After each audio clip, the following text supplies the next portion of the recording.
You followed the instructions. School, grades, a safe job, save what you can. Everyone you trust handed you the same manual because it's the manual they were handed. So here's the question nobody asks out loud. If the instructions work, why does following them feel like losing? In 1997, a man from Hawaii wrote down the money lessons he got from two fathers. His real dad, highly educated, worked hard his whole life and stayed broke. His best friend's dad dropped out of school at 13 and became one of the richest men in the state. The book became the best-selling money book in history. 44 million copies.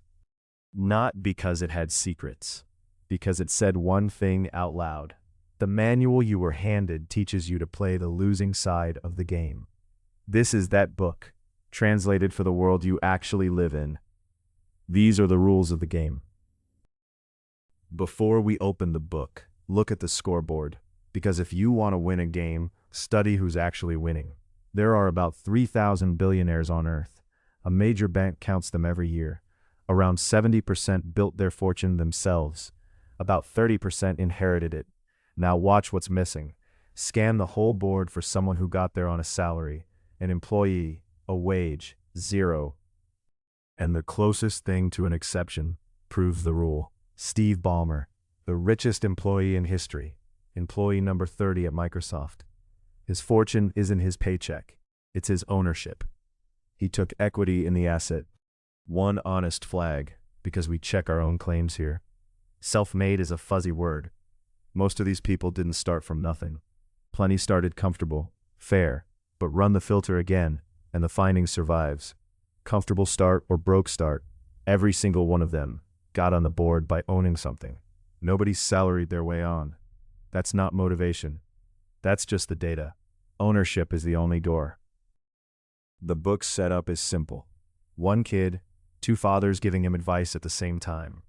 His real dad, brilliant, a PhD, worked hard his entire life, and every raise disappeared. He said things like, study hard so you can find a good company to work for, and I can't afford it. His friend's dad left school at 13 and built an empire. He said, study hard so you can find a good company to buy. And instead of I can't afford it, ask how can I afford it? One shuts the brain off. Here's what the book's actually about, and it's not rich versus poor. It's two operating systems. Employee firmware, money is something you work for. Owner firmware, money is something that works for you. Same world, same opportunities, completely different outputs.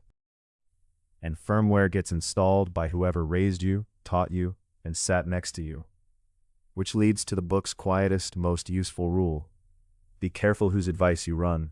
Take advice on money from someone whose money life you'd actually trade for. Not the highest degree in the room. Strip the whole book down, and one rule survives. Rich Dad's exact definition, and it's one sentence. An asset puts money in your pocket. A liability takes money out. That's it. Not the accounting version. Not what your bank calls an asset.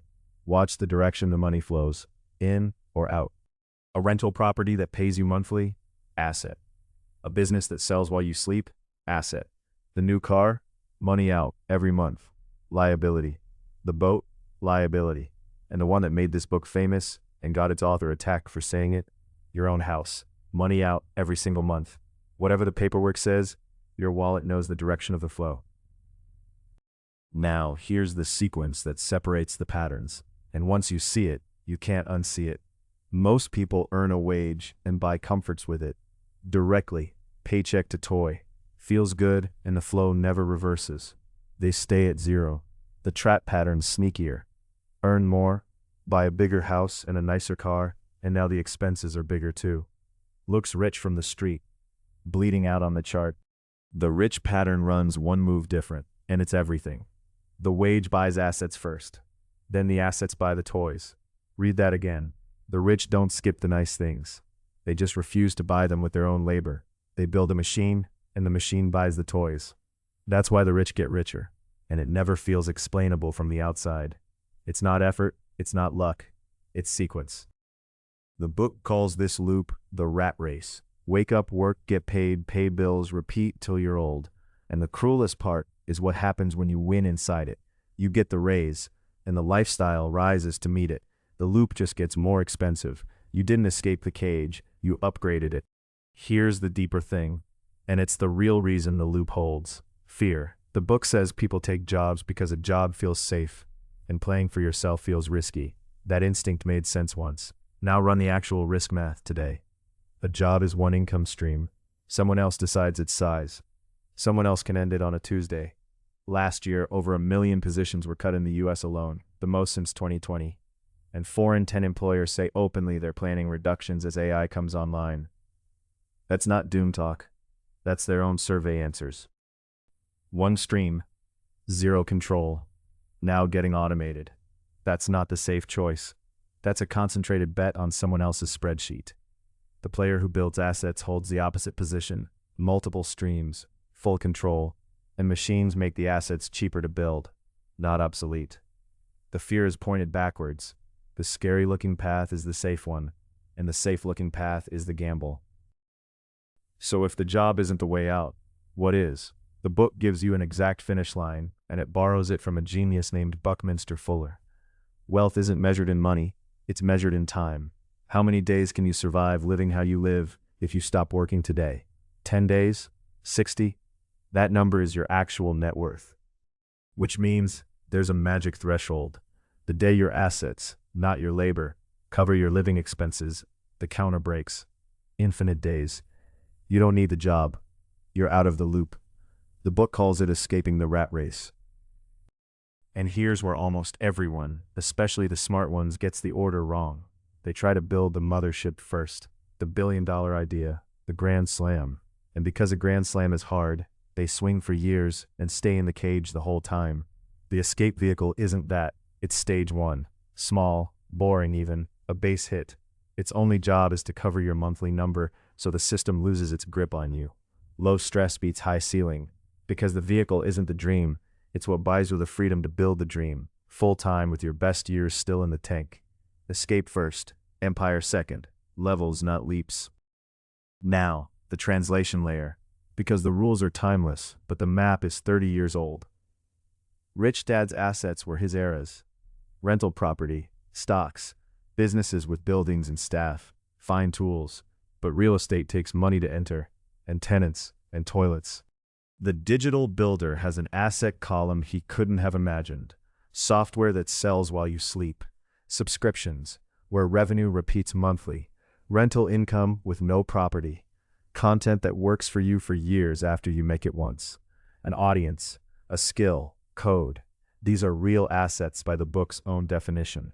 They put money in your pocket without your hourly presence. And the entry price collapsed. His assets took capital. Yours take a laptop and stubbornness.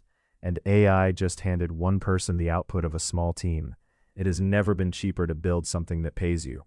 One warning from the book. Translated to: there's a difference between building an asset and building yourself a job. If the thing dies every time you step away, you didn't escape the system. You built a private cubicle. Design it to run mostly without you. That's the test. Oh, and a book side note on small speculative stocks. The moonshot bets. Today those are called altcoins and meme coins. Same rule then as now. That's the casino sleeve, never the foundation. The foundation is cash flow. Quick word on why you've never heard any of this in a classroom. Because the book's angriest chapter is about school. School was built to produce good employees. It trains you to memorize answers, follow instructions, and fear mistakes, which are exactly the specs of the employee firmware from earlier. Money itself, not on the curriculum. That's not a conspiracy. It's just what the machine was built to output. Real education is a different skill entirely. Knowing how to find answers, on demand, for whatever the game throws at you next. Self-directed, permanent. And in a world where every fact is one search away, and AI answers anything you can ask clearly, the memorizers lost their edge completely. The learners inherit everything. Degrees rent you status. Skills buy you assets, and you're doing the real kind right now. So let's make it usable. The book is a philosophy. Here's the play it translates to. 3 moves. Move 1. Know your number. Add up 1 month of your real living expenses. Rent, food, phone, all of it. That number is the boss you're fighting. Most people never calculate it, which means they're trying to escape a cage without measuring the bars. Move 2. Start building one small cash flowing asset on the side. Keep the job. That's the book's own advice. Mind your own business while employed. Let the wage fund the build. One small digital thing that puts even a little money in your pocket, on repeat. A base hit. It'll feel too small. That's correct. Stage 1 is supposed to be small. Move 3. Grow the asset till it covers the number. The day it does, the counter flips to infinite and you're out. Free to build the mothership, travel, or just breathe. Your call. And one accelerator most people never consider. The number itself is a variable. A 9 to 5 pins you to your zip code. A digital asset doesn't. And the same comfortable month that costs $5,000 in New York runs about $1,000 in Da Nang or Chiang Mai. The data on this is public and consistent. Shrink the number 5 times, escape 5 times sooner. Serious players optimize both sides of the equation. That trick has its own name and its own episode later. Last thing, when the vehicle starts throwing off more than you spend, you'll face a new question. Where do you store the surplus? The author's answer and ours would take a whole session. The hardest savings account on earth. Its own lesson, another day. Here's what should actually bother you about all of this. None of it was hidden. This book sat on shelves for almost 30 years, 44 million copies, and the loop is still full of people running laps. Because reading rules and running them are different games. Most people close the book and keep the old firmware. You've been playing this game your whole life. You just finally read the rules. The manual you were handed was written for the losing side. Now you've seen the winning one, and the entry fee has never been lower. The board's in front of you. Your move.